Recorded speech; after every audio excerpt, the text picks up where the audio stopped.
Hi, I'm Carson. I'm here to kick off our presentation for the stochastic calculus final. So our topic is stochastic analysis on manifolds. We're going to cover a number of topics in our talk, but all of them share the common theme of generalizing ideas from either stochastic calculus or probability to manifolds. So the first thing we need to do is define manifolds. So we'll first define a topological manifold, which is sort of the most general type. And so a topological manifold is a topological space that is locally Euclidean. I'll note just before we get into things that there are more properties a topological manifold needs to satisfy, and that will be a common theme throughout, that there is sort of a more precise way of saying the things that I'm saying. I'm just trying to convey something intuitive because of the time constraint that we face. So basically for everything, you can find more precise mathematical definitions in the appendix. But anyway, so the most important property, though, of a topological manifold is that they're locally Euclidean. So the example that we use here on the right is a sphere. And we all have experienced that when you're standing on a sphere, so for us, the Earth, at least when you're on a flat place, when you just look around, everything looks flat. It looks like it could just be a perfectly flat Euclidean space. So that's sort of the defining property of topological manifolds. But we want to say something about what is the relationship between them locally looking like Euclidean space and actual Euclidean space. So for that, we need coordinate charts, which are pairs of open subsets of the manifold, in this case U, and a map phi, which takes those open subsets of the manifold and maps in a homeomorphism into an open subset V of Rn. Then we have this object called an atlas, which is a collection of these coordinate charts where all of the sort of U's in all of them cover M. But we want to say something more about an atlas. In particular, we want to know if the charts play well together. So to do that, we want to know if the charts are what's called smoothly compatible. So these charts are homeomorphisms, which means they're invertible. And so if you see in the figure on the right, we have this overlap between these two chart domains, the coordinate domains. And we want this transition, it's called a transition map, from one of these open subsets of Rk, in this case, to the other, which is the inverse composed with the other chart. We want that to be smooth in the traditional sense. And so if that map is smooth, then these charts are called smoothly compatible. And if all the charts in an atlas are smoothly compatible, we say that it's a smooth atlas. So then that brings us to a smooth manifold, which is a topological N manifold together with a smooth structure. So a choice of a smooth atlas, because these smooth atlases are not necessarily unique. We want to talk about what Riemannian manifolds are, though. Sorry, this probably could have gone on another slide, but the tangent space is another thing that we'll need. So the tangent space to a point P in the manifold M, which is usually called TPM, is sort of a generalization of the tangent plane to higher dimensions.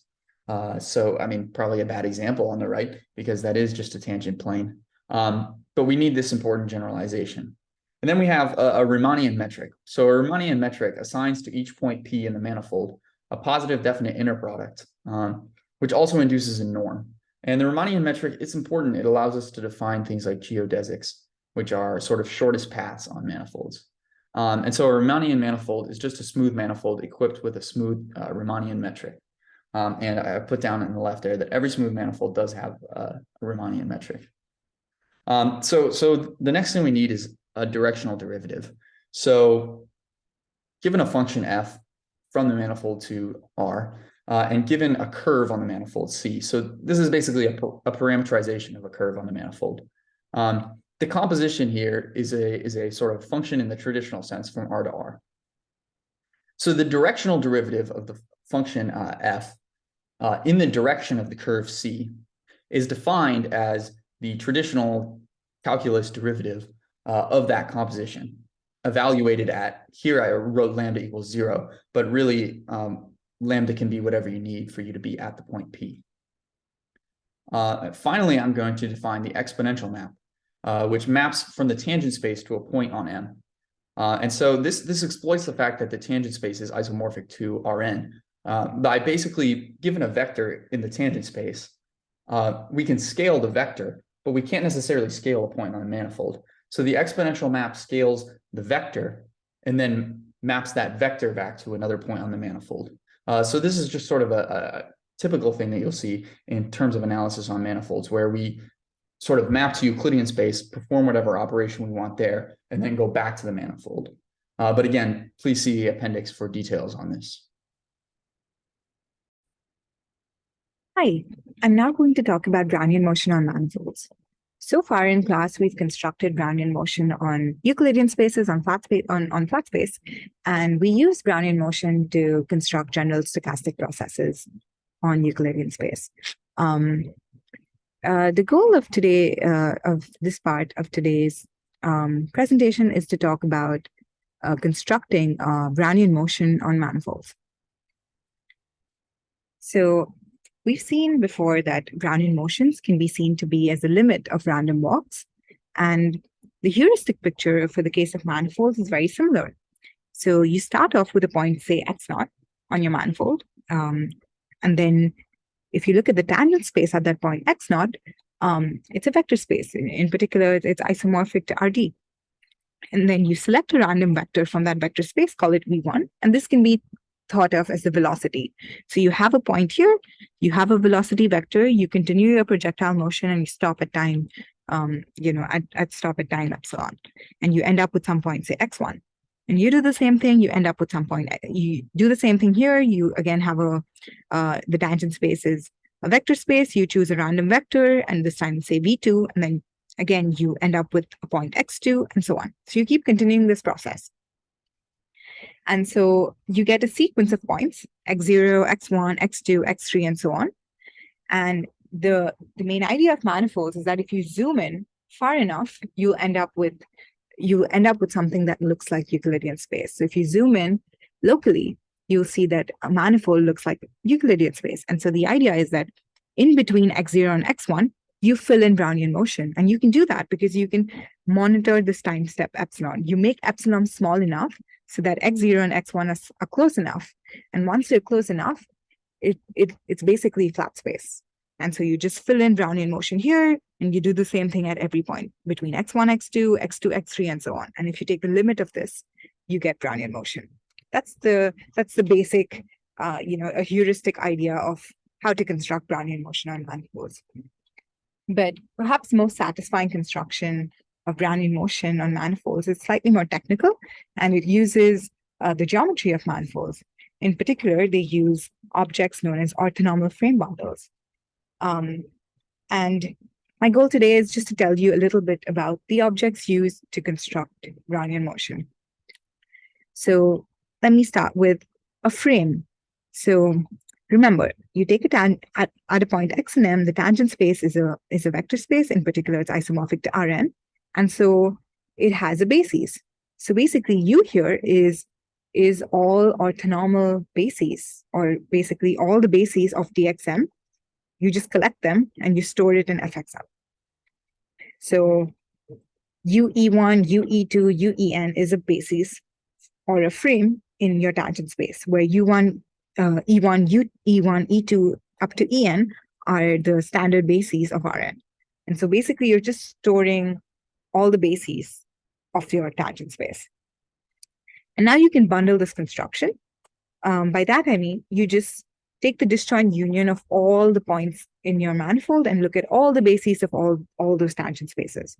So in pictures, if you look at your manifold here, and you have a point here, x, then you can look at the frames.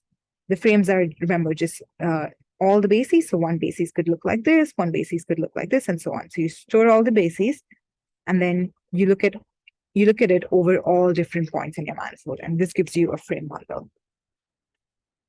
The next thing to note is that this frame bundle is actually a manifold in its own right. And in particular, what this means is that you can think about the tangent space of this frame bundle. And the tangent space of this frame bundle can be decomposed in the following way. You can decompose it into vertical vectors and horizontal vectors. Horizontal vectors are those which are tangent to the fiber. And vertical vectors are those which are tangent to the fiber. And horizontal vectors are a little more complicated. So suppose you have a curve xt on your manifold, and you have some initial choice of framing or bases. you can look at these basis vectors and just parallel transport them across xt. That gives you a curve ut, and this curve ut is a horizontal curve. And if you differentiate the horizontal curve at time t equal to 0, you'll end up with a horizontal vector. And so this is how you can decompose your tangent space of your frame bundle as a vertical space and a horizontal space. The reason for saying all this is highlighting the correspondence between the horizontal space and the tangent space. So in particular, this means that if I take a tangent vector x in my manifold, at say point small little x, then this can be uniquely lifted to a horizontal vector in the horizontal space of the frame bundle. And actually, the construction of Brownian motion on manifolds hinges on this fact. So let me explain the main idea of this EEM construction, which is the construction I've been talking about so far. So you start off with curves in your manifold. They can be lifted up to horizontal curves in your frame bundle using this correspondence, which I just said before. And then there's also 1-1 correspondence between curves in Rn and horizontal curves in the frame bundle. So this whole triangle here of correspondence is actually what helps construct Brownian motion on manifolds. And the way to do it is as follows. Your curves in Rn are basically, you take the curve to be Brownian motion. Wt is Brownian motion. You lift it up here to get horizontal curves on your frame bundle, and down you go project it, and you get a curve on a curve in M, which is Brownian motion on M. And as an example, if you look at the circle, and Wt is the standard Brownian motion, xt is a Brownian motion on S1 on the circle. And you also have similar calculus, similar to flat space. So out here, if you take any smooth function from your frame bundle to R, you have Ito's formula.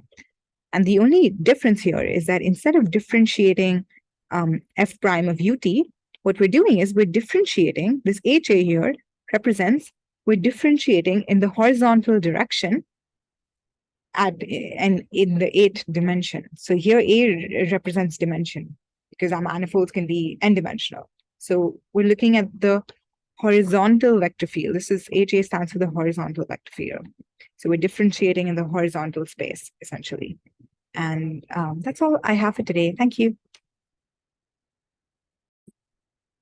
Hi, everyone. I will also consider, I'm Andrea Aveni. I will also consider some aspects of Brownian motion and its relation to manifold and geometry. However, I will not consider Brownian motion on manifolds, as Shreya has just did, even though here I have some nice pictures that may be interesting. So here we have a Brownian motion on a sphere. This is a 2D version, representation, and instead here we have a nice animation of the Brownian motion on the sphere. However, I will not talk about this, so let's move to my topic. I will instead consider an inference problem. So I will consider a sequence of observations on a certain metric space, and in particular on a manifold, and then I will try to provide some measure of centrality. So yeah, when the metric space is a vector space, then usually the measure of centrality, the default measure of centrality is the mean. So we take the sum of the observations and we divide by n. However, this is not longer possible on manifolds because on manifolds you cannot add up 2 points together. So there is the need for a different notion of centrality. And one way to derive this is to consider this characterization of the mean on vector spaces. So if we are on Rn and we have a sequence of points, then the mean of these points is actually equal to the unique minimum of this convex function. So here we consider the sum of the squares of the distances between a new possible value xi and all the previous observations. And then the point xi that minimizes this sum is actually the mean.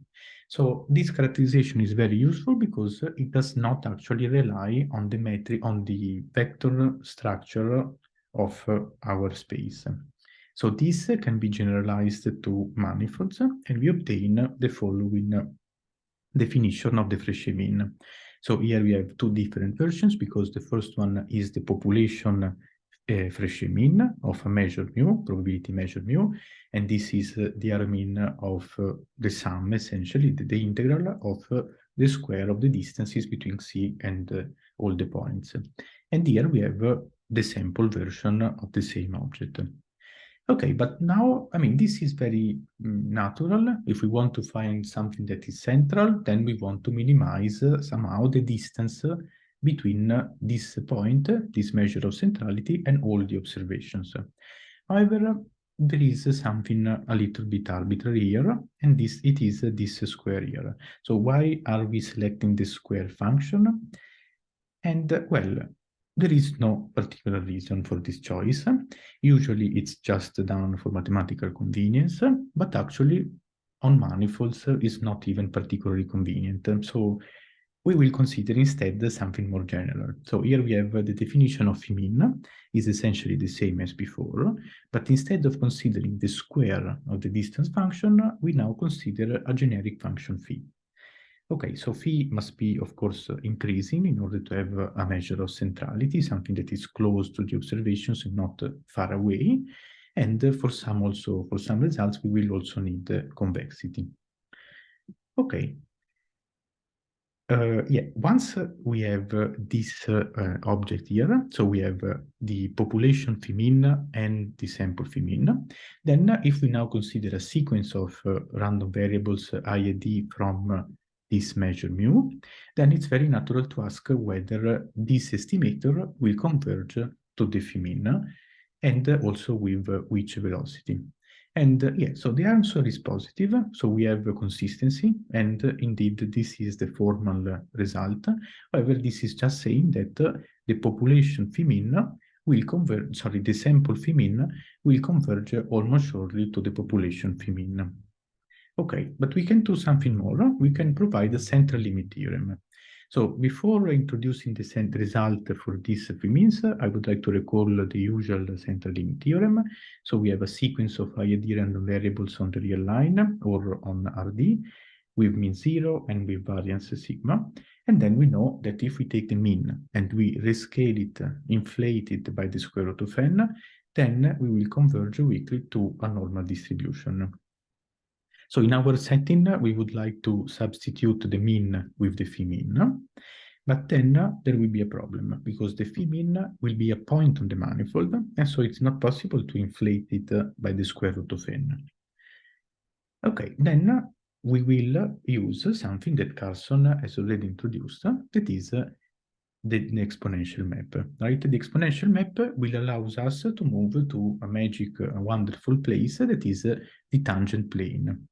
So we now have this exponential map allowing us to go from a curved space to a linear space where we can easily define a normal distribution and where we can inflate points. So this is the statement of our result. So here we have the phi min. Then we consider the exponential map, and this will allow us to go to the tangent plane. And here we have a vector, and so we can inflate it by the square root of n, and then we can converge to the normal distribution. And this is just the real normal distribution on a vector space, nothing crazy with 8 kernels or anything like that. So yeah, here you can also see the expression of the covariance matrix of this normal distribution. However, now we would like to do something further. So I will consider the Dosker theorem. So this is a classical result for the real line. So we consider IID sequence of random variables with mean 0 and with some finite variance.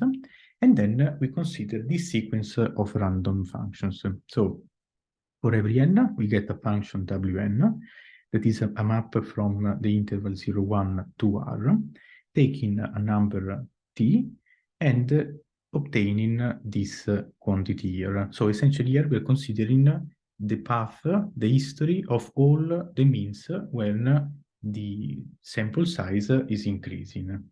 And it is possible to prove that this sequence of random functions will converge in distribution to a standard Brownian motion.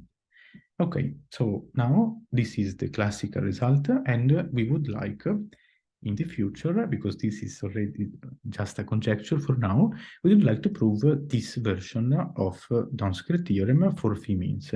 So essentially we are doing the same. We take a sequence of maps associating a real number between 0 and 1 to this quantity. And notice that once again, we are using the exponential map to linearize the space. Okay, so we have not proved this. However, we have some evidence, some simulations that is supporting our results. So in particular here, we can see a comparison between the autocorrelation between the Brownian motion obtained by considering Donsker's theorem with the mean, and the same process but considering the median. So when phi is equal to the identity map. Okay, thank you. That's all. Bye-bye.